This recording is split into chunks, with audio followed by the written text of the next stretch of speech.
બધાય અમુક જગ્યાએ જાય, મારી યાર કોઈ રહેવા તૈયાર નહીં. ખબર છે આંટી કેમ? એ કે ઇંગ્લિશમાં મને એમ કે તું તો ભોગો જ છો. હવે એ કે હું વાંચતો 11 વાગે લાઇટ બંધ કરી દઉં. આ લોકોને તો શરૂઆત જ રાતની 11 વાગ્યાથી થાય. તો પ્રભુએ મને એટલો સેફ બનાવી દીધો છે, એટલો સલામત બનાવી દીધો કે એ દેશમાં બગડવાના કોઈ ચાન્સ નથી.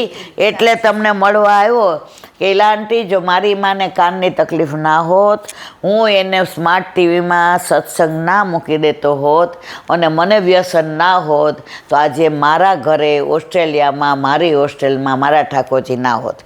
છોકરો ધરે છે દૂધ મિશ્રી જ, કારણ કે એને અને બપોરે પછી જોબ કરે કે મારા મા બાપને પછી એટલું ભારે ન પડે ને એમ કે, તો જોબ કરે છે. એટલે સવારે કે 1/4 કલાક થાય, બહુ તો અડધો કલાક જગાવું, જારીજી ભરી લઉં પહેલાં દૂધ. હવે દૂધમાં ઘણીવાર એવું થાય કે માનો કે ના મળે તો પેડા બનાવી રાખો. એટલે ઠાકોરજીને કહું કે આજે એક્ઝામ છે, દૂધ નથી લેવા જવાનો ટાઈમ, એટલે પેડા આરોગી લ્યો. મેં તો બહુ સરસ. અને પછી કેલાંટી બધા કાનની ભેગા આપો અને 5 માળાજી બહાર બેઠા બેઠા કરું. શ્રી કૃષ્ણ શરણમમાં, કૃષ્ણ તવાસ્મી, દાસોહમ, વાગપતે નમ અને દબલાય નમ. એટલી વાર ઠાકોરજી અરોગે અને પછી સરાવી પોઢાડી દ્રઢઈ ન કરી અને કોલેજ જાઉં. અને ધોતી રાખી છે ને તિલક રાખ્યું છે, એટલે બહારનું રાખવું બંધ. મેં તો એ દેશમાં તને ગમે છે એવું? એ કે એ દેશ એવું, આપણે તો ઇન્ડિયન જ છીએ ને, આપણે તો હિન્દુ જ છીએ, આપણે તો વૈષ્ણવ જ છીએ, અને આપણા છોકરાઓને અહીંયા શરમ આવે છે. તો વાત કરતા હતા નાગજી ભટ્ટની. હવે નાગજી ભટ્ટને એટલી આસક્તિ. હવે ગુસાઈજીએ કીધું કે નાગ્યા તું ઠાકોરજી પધરાવને. એ કે આપનામાં જ મને દર્શન થાય છે, બરાબર. વળી થોડાક દી થાય ને કે નાગ્યા ઠાકોરજી પધરાવને. એ કે તો અહીંયા હો ત્યાં સુધી બરાબર, પણ ઘરે જાય ત્યારે હા મારવાલા પધરાવીશ. એકવાર વિશ્રામ ઘાટ ઉપર કે ઠકરાણી ઘાટ, એ મારા મગજમાં હજી ભૂલી ગઈ છું, સંધ્યાવદન કરતા હતા ગુસાઈજી. અને યમુનાજી એટલા બધા સુંદર રીતે વહી રહેતા. ત્રિવિધ વાયુ સંચરે લલિત વ્રજ દેશગીરી રાજ રાજે. વનરાય ને વૃક્ષો ને વેલી ને ફૂલ ને પુષ્પો ને સુગંધ ને મોરના ટવકાર ને કોયલના ટવકાર ને પપીહા ને ગાયો ને બછરા ને, જાણે એને એવું થતું હતું અત્યારે ઠાકોરજી અહીંયા ગાયો ચરાવવા પધાર્યા છે. અને ગુસાઈજીમાં એને સાક્ષાત પુષ્ટિ પુરુષોત્તમના દર્શન થયા. હવે ગુસાઈજી તો ઓલું સંધ્યાવદન કરે તો ઓલું પંચપાત્ર હોય ને, તો આમ યમુના જળ લઈ અને સંધ્યાવદન કરતાં નીચે ઢોળું. તો એમાંથી ને રજ વાલુકામાંથી એક સ્વરૂપ પ્રગટ થયું. કયું? બાલકૃષ્ણજીને. હવે એ બાલકૃષ્ણજીનું સ્વરૂપ પ્રગટ થયું તો નાગજી ભટ્ટ આમ બેઠા હતા. એને સ્વરૂપ જોઈને એમ થયું, એ આટલું સુંદર, આટલું સરસ, આવું માધુર્ય આવું હશે છે. પણ મનમાં શું થયું, રેતીનું છે, હમણાં તૂટી જશે. છોકરાઓ ઘરગથ્થા રમતા હોય ને રેતીના, પછી આમ કરીને બગાડી નાખે. આપણે નાના હતા ત્યારે રમતા હતા. અમારે દરિયા કિનારો નહોતો, અમારે નદી કિનારો હતો, આજી નદીનો. એટલે બેડી નાખે જાય અને બાને કાંઈ કામ હોય, કંઈ ધોતી હોય તો અમે માટીના મકાન બનાવીએ. અને પછી બાકી હાલો ખાડ કરતું, તો એ કે હમણાં તૂટી જશે. ગુસાઈજી તો પૂર્ણ પુરુષોત્તમ, સાક્ષાત ચંદ્રાવલીજીનું સ્વરૂપ. એણે આમ જોયું નાગ્યા સાહેબ. પછી આ સ્વરૂપ ગુસાઈજી આમ હાથમાં લેવા ગયા. એટલે નાગજી ભટ્ટ બોલવા ગયા, રહેવા દેજો, બહુ સરસ છે, આ તો રેતીનું છે, હમણાં વેરાઈ જશે. પણ બોલી ન શક્યા, ગુસાઈજી સામે હતા ને. પછી અહીંયા નાગજી ભટ્ટ આ બાજુ, ગુસાઈજી અહીંયા, અને ઓલું સ્વરૂપ પ્રગટ થયું રજમાંથી અહીંયા. હવે નાગજી ભટ્ટની સામે ગુસાઈજી આમ કરીને જળથી સ્નાન કરાવ્યું અને પછી હાથમાં લેવા ગયા. તો એ બાલકૃષ્ણજીનું સ્વરૂપ નાગજી ભટ્ટ સામે જોઈને કે મેં આવું બાવા, મેં આવું બાવા, મેં આવું. અને નાગજી ભટ્ટના રોમાંચ ખડા થઈ ગયા, એકદમ રાજી થઈ ગયા, પણ કાંઈ બોલી શક્યા નહીં. એટલે ગુસાઈજીએ કીધું, નાગી આ સ્વરૂપ લઈ લે ને, આપણે ઘરે લઈ જાય. એ ક્યાં રેતીનો છે ને ક્યાંક વેરાઈ જાય તો બોલી ન હોય કા, આજ્ઞા થઈ. એટલે એ કે જરા જ આપ આપો ને. જુઓ આ પુષ્ટિ માર્ગ. જેવી રીતે દમલાજીએ કહ્યું કે તને શૂન્યો કાંઈ, તો એણે શું કહ્યું, શૂન્યો તો સહી પણ સમજો નાય. જો સમજી ગયા હોત તો આપણે બધા અહીંયા હોત જ નહીં. એ સમજી જાય પછી આપણે તો અણહમજ જ રહેત. પછી દેવે દેવે દીવા કરત ને મંદિરે મંદિરે માથા ટેકવાય. હાલો આજે માતાજીને, હાલો આજે નિવેદને, હાલો આજે આ. પણ આ વલ્લભની કેવી દમલાજીની આપણા પર કૃપા કે દમલાજીએ કહ્યું કે સોનિયો સહી લેકિન સમજો નાય. તો નાગજી ભટ્ટ આમ કેવા ગયા, પણ વેરાઈ જશે વેરાઈ જશે, બોલી ના શક્યા. પછી કે લાવ નાગ્યા તારા હાથમાં દો. નાગજી ભટ્ટ આમ હાથ કર્યો, ગુસાઈજી આમ લઈને હાથમાં આપ્યો. અરે એને એટલો સ્પર્શ ને એટલા સ્પંદન ને. પછી ઘરે લઈ ગયા. એટલે ગુસાઈજીએ કીધું લાવ પંચામૃત કરીએ. આ રજનું બનેલું આને પંચામૃત. પછી તો શ્રૃંગાર કર્યા અને ગુસાઈજી આમ દર્પણ દેખાડ્યું. તો નાગજી ભટ્ટ પાછળ હતા. તો નાગજી ભટ્ટની સામું જોઈને ઠાકોરજી એમ કે મેં આવું મેં આવું. એટલે ગુસાઈજી તો ક્યારે ના કહેતા હતા કે નાગ્યા ઠાકોરજી પધરાવો, પણ નાગજી ભટ્ટ નહોતા પધરાવતા. જરા જ એક વિનંતી કરવી છે. હા બોલ, આ સ્વરૂપ મારે પધરાવવું છે કે તારા માટે પ્રગટ થયું છે. અને એ પધરાવીને ગયા. હવે વિશિષ્ટતા કહીને આપણા વાતને પૂરી કરીએ, વિડીયો પૂરો કરીએ. હવે નાગજી ભટ્ટને પોતાના ઘરે પોતાના માથે બિરાજતા પોતાના ઠાકોરજીમાં એટલી બધી આસક્તિ થઈ, એટલી બધી. પણ આ સ્વરૂપની વિશિષ્ટતા અહીંયા ગુસાઈજીને ત્યાં સવારે માનભોગ બન્યો હોય, નાગજી ભટ્ટને ખબર ન હોય, તો ઘરે એના ઠાકોરજીને શું ધરાવે ખબર છે? માનભોગ. પછી અહીંયા આવી અને અધરામૃત લે ગુસાઈજીનો, તો એના ઘરે જે બન્યું હોય એ જ અધરામૃત હોય. હવે એકવાર એવું બન્યું કે નાગજી ભટ્ટને એમ થયું કે તવાપુરી બનાવું. તવાપુરી એટલે પૂરણપોળી. એટલે એણે દાળ, પહેલાં ક્યાં આવા કુકર હતા, પહેલાં તો ચૂલા ને, તો અંદર બધું કરતા હતા, ત્યાં દાળ બળી ગઈ. હવે દાળ ફરી ક્યારે થાય, ક્યારે પૂરણ થાય. નાગજી ભટ્ટ કે આજે ખીર કરી નાખો, હવે જલ્દી ભાત થઈ ગયા જ સખડી, તો દૂધ ઉકાળું ને અંદર મિશ્રી ને કેસર ને બધું પધરાવીને સરસ ખીર બનાવું. બનાવી ઠાકોરજીને ભોગ ધરી અનોસર કરીને આવ્યા બેઠકે. ગુસાઈજી કે નાગ્યા લઈ લે, બેસ જા માર પાતર ઉપર. પાતર ઉપર બેઠા તો ખીર હતી. જો પૂરણપોળી ઠાકોરજી નહોતી આરગવી, કારણ કે અહીંયા શું આરગ્યા હતા? ખીર. તો ત્યાં દાળ બાળી કે નહીં? પછી ગુસાઈજીને કહ્યું છે રાજ આપે તો મને અદ્ભુત રાય પધરાવી દીધા છે. એ સ્વરૂપ બંગાળી ઘાટ ઉપર હા છે ને. આ કોઈ કપડ મેં ક્યાંક વાંચ્યું હોય, ક્યાંક સાંભળ્યું હોય, કાં કોકે કહ્યું હોય. ઓથેન્ટિક સિવાય હું કોઈને કાંઈ વાત કર. હા, કદાચ નામમાં ફેર થતો હોય, ભૂલી જતી હોય, કે ગામમાં ફેર થતો હોય મારા વાલા, પણ વસ્તુ ઓથેન્ટિક સિવાય અહીંથી બોલવામાં ના આવે. તો આજની તારીખમાં પણ આવું બધું ઘણું બને છે. એક બાળકનું નામ નહીં આપું, 25-30 વર્ષ પહેલાં એમને લીલી પરિક્રમા હતી. આપણે બધા યમના પૂજન કરીએ ને એટલે આ દોરા બાંધીએ નિયમના 40 દિવસમાં, બધાએ બાંધ્યા. પછી પૂરી થાય ને યાત્રા એટલે છોડવા આવે. તો એ જેને એવું થતું હતું કે હવે મારા વિવાહ થઈ ગયા, લગ્ન, તો નાનું બાલકૃષ્ણજીનું સ્વરૂપ હોય તો કાલે સવારે લાલન કે લાલી આવે તો એને હું ખેલવા દઉં.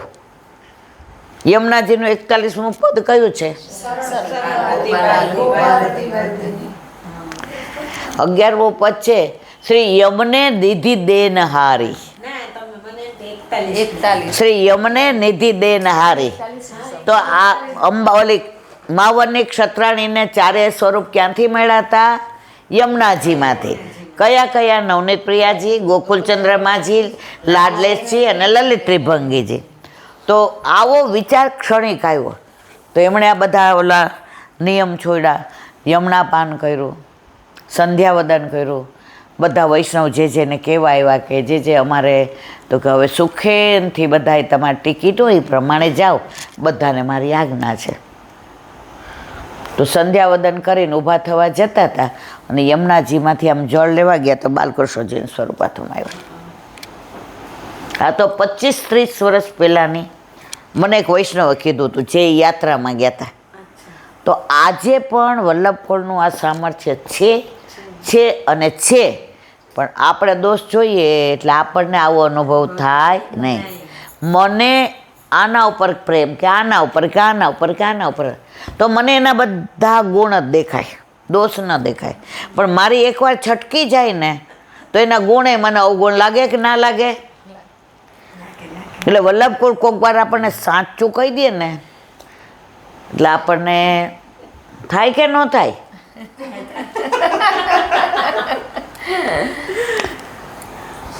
મારા લગ્ન થયા હતા ને પછી હું એક જે ત્યાં દર્શન કરવા ગઈ. એટલે પેલા સત્સંગ આવતા અમરેલીના અમરેલીથી સત્સંગ, હા પત્રે. તો એ હું વાંચીને ગઈ હતી ને તો મને બોલવાનું બહુ ગમે પહેલેથી.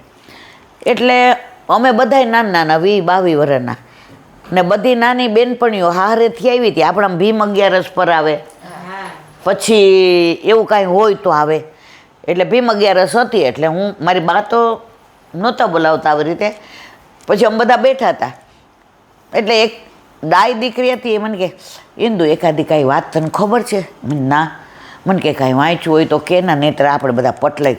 મેં તો મેં સત્સંગમાં એક પ્રસંગ વાંચ્યો છે. હું મારો અવાજ તો પહેલેથી પાડી, મને ધીરું બોલતા જ ના આવડે. મારા ઘરવાળા ઘણી વાર ખીજાય, તને કાંઈ ખાનગી કે હોય તો ન કહે, તું તો જોરથી જ બોલસ શીખે એમ.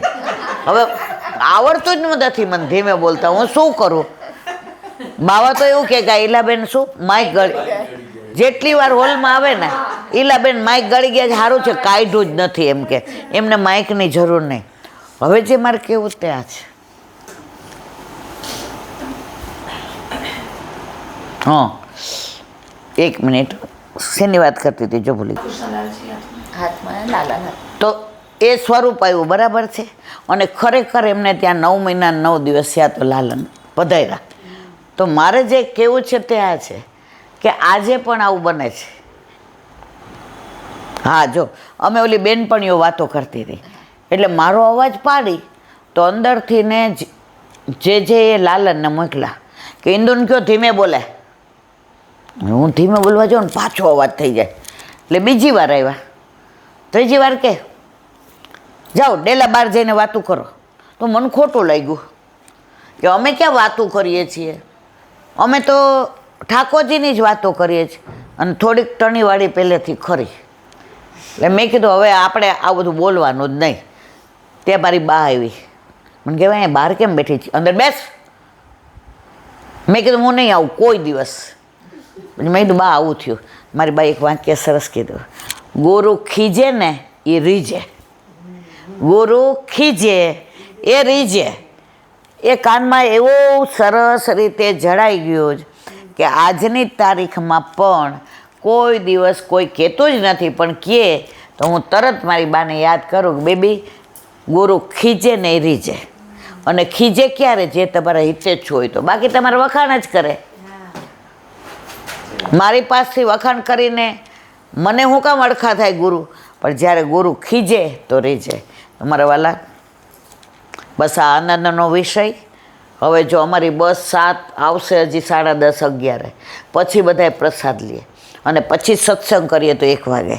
એટલે આપણે આજે ખાલી 2 કે 3 વિડીયો કરી અને વલ્લભના ચરણારવિંદમાં એ વિનંતી કરીએ કે વ્રજનો રહીએ ત્યાં સુધી અમારી એક પળ પણ જીવનની નૌકાવી ન જાય, અમે લૌકિક વાતો ન કરીએ.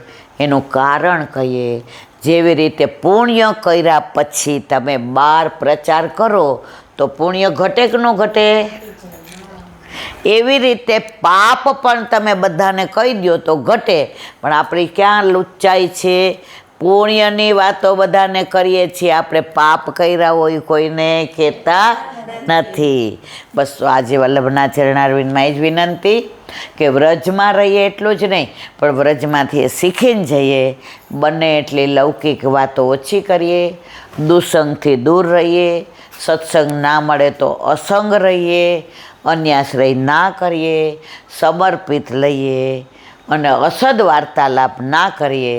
બસ હે વલ્લભ, અહીંયા આવ્યા છીએ. આ રજનો પ્રતાપ, આ આપના વ્રજનો પ્રતાપ, આ યમુના મહારાણીના પાનનો પ્રતાપ, આ ગિરિરાજ બાવાના ચરણ સ્પર્શનો પ્રતાપ, આ વ્રજવાસીના ભાવનો પ્રતાપ, આ બધાય વતી બસ હું એટલી જ વિનંતી કરું કે એક પળ પણ અમે તારા નામ વિના રહી શકીએ નહીં. બોલો વલ્લભાધીશ. શ્રીમદ ભાગવત અને મારા ગુરુદેવને દંડવત પ્રણામ કરું છું. चंद्र सरोवर पे सूरदासी के द्वार पे मेरा दंडवत प्रणाम. सुरभि कुंड पे परमानंदासी के द्वार पे मेरा दंडवत प्रणाम. जमुनावता पे शंकर कुंड पे कुंभदासी के द्वार पे मेरा दंडवत प्रणाम. बिलछू कुंड पे कृष्णदासी के द्वार पे मेरा दंडवत प्रणाम. कदम खंडी पे गोविंद स्वामी के द्वार पे मेरा दंडवत प्रणाम. अप्सरा कुंड पे चित्त स्वामी के द्वार पे मेरा दंडवत प्रणाम. मानसी गंगा पे नंददासी के द्वार पे मेरा दंडवत प्रणाम. रुद्र कुंड पे चत्रभुदासी के द्वार पे मेरा दंडवत प्रणाम. व्रज विलास व्रजनी गोपिकाओं ने मारा दंडवत प्रणाम. हे वल्लभ, સવારથી અત્યાર સુધી સેવા સ્મરણ સત્સંગ જે પણ તે કરાવ્યું તે તારા ચરણારવિંદમાં સમર્પણ કરું છું. ભૂલ અપરાધ થઈ હોય તો ક્ષમા કરજો. બોલો વલ્લભાધીશ કી જય. દ્રઢઈના ચરણના કેરો ભરોસો, દ્રઢઈના ચરણના કેરો. શ્રી વલ્લભ ચંદ્ર ચટાવીન સબ જંગમાજ અંધેરો ભરોસો, દ્રઢઈના ચરણના કેરો. સાધન और नहीं आकली में जासो होय निवेरो. सूर्य कहे द्विविधांधरो, बिना मूलको चेरो भरोસો, દ્રઢઈના ચરણના દ્રઢઈના ચરણના દ્રઢઈના ચરણના કેરો. શ્રી વલ્લભાધીશ કી જય. આજનો આ સત્સંગ મારા વલ્લભના ચરણારવિંદમાં સમર્પણ કરું છું. ભૂલ અપરાધ થઈ હોય તો ક્ષમા કરજો. આ મારા વલ્લભની વાણી અને ભૂલ હોય મારી. બોલો વલ્લભાધીશ. બધાય વૈષ્ણવને જાજા કરીને જય શ્રી કૃષ્ણ.